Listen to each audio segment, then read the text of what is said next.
Assalamualaikum warahmatullahi wabarakatuh. Baiklah pelajar, hari ini kita bertemu lagi bagi subjek pendidikan jasmani dan kesihatan bagi tahun 1. Okey, untuk topik hari ini kita akan mempelajari unit 2 iaitu gerak gembira.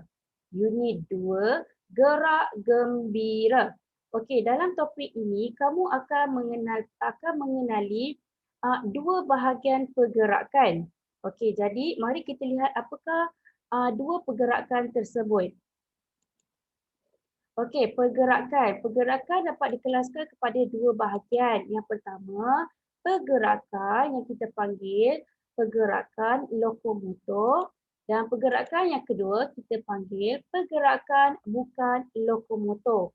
Jadi, apa yang dimaksudkan dengan lokomotor dan bukan lokomotor? Pertama sekali kita akan lihat dulu apa yang dimaksudkan pergerakan tersebut. Okey, pertama sekali kita lihat pergerakan lokomotor. Okey, pergerakan lokomotor merupakan kebolehan menggunakan otot-otot kasar. Kebolehan menggunakan otot-otot kasar. Dan untuk melakukan pergerakan lokomotor, ia memerlukan ruang. Okey, dia memerlukan ruang.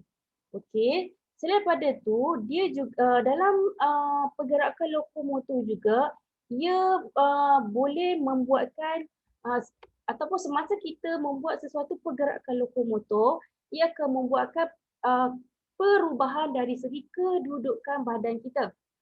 Kita akan berubah tempat. Sebab tu ia memerlukan ruang bila kita melakukan pergerakan ini.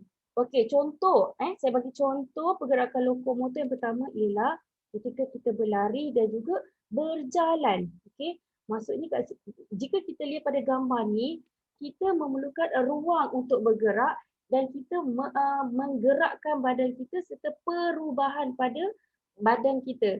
Sebab tu dia termasuk dalam pergerakan lokomotor. Okey. Untuk pergerakan bukan lokomotor, ianya merupakan kebolehan menggunakan otot-otot kecil. Kalau lokomotor tadi menggunakan otot kasar, tapi bukan lokomotor dia menggunakan otot yang kecil.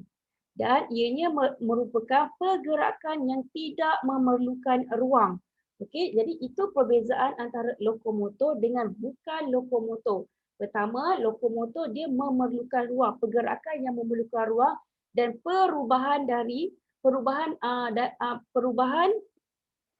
dalam kedudukan badan. Tapi kalau bukan lokomotor, dia tidak memerlukan ruang dan kedudukan badan kita juga tidak berubah. Dengan kata lain, kita tidak berubah tempat.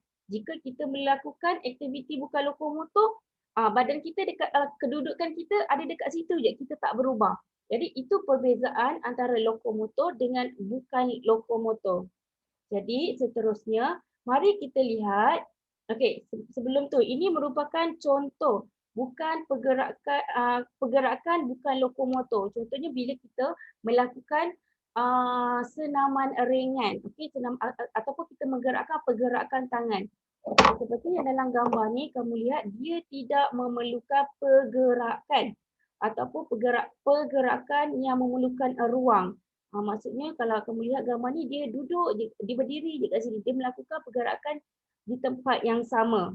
Okey, seterusnya mari kita lihat contoh aktiviti lokomotor yang pertama iaitu menggelongsor, yang kedua melonjak, yang ketiga berlari, yang keempat ketika kita berjalan, yang kelima ketika kita melakukan aktiviti mencongklang dan yang terakhir merupakan melompat sebelah kerusi.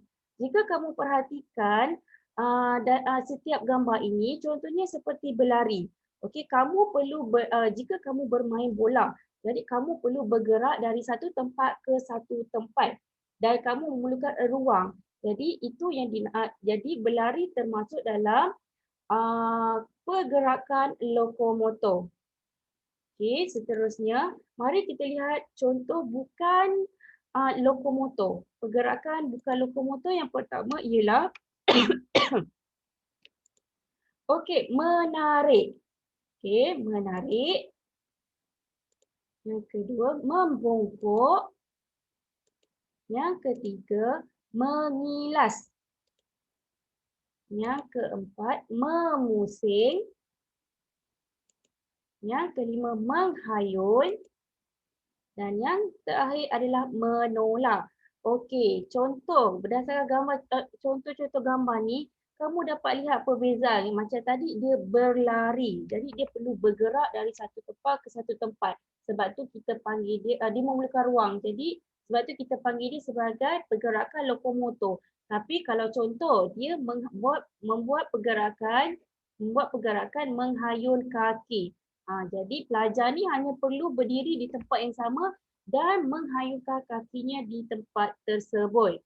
Okey. Okey, jadi dalam pelajaran hari ini, saya harap kamu dapat pendedahan tentang kemahiran dan pergerakan lokomotor dan bukan lokomotor. Jadi saya harap kamu dapat uh, dapat bandingkan perbezaan antara pergerakan lokomotor dan juga pergerakan bukan lokomotor. Baiklah, sekian, terima kasih.